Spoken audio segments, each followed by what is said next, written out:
जो केवल पत्नी और केवल पति के संग रहे और उसके सिवा पराई औरत पराई पुरुष को ना देखे, वो दोनों सदगृहस्थ पति पत्नी ब्रह्मचारी ही कहलाएंगे। अगर आपको वास्तविक बलवान बनना है तो ब्रह्मचर्य, गाय बांधो और गाय का शुद्ध दूध पियो और दंड बैठक मारो और लंगोटे के पक्के रहो, बलवान बन जाओगे। ब्रह्मचर्य से रहो।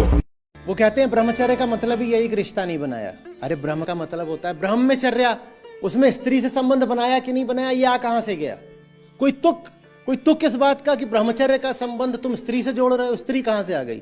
ब्रह्मचर्य का संबंध होगा तो किससे होगा? अरे ब्रह्म से होगा ना।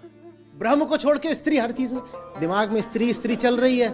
ब्रह्मचर्य माने नो फैप नहीं होता। झटका लग गया, बोल रहे हम तो साल भर से लगे थे, उबल के मर जाओगे। ब्रह्मचर्य माने निष्कामता।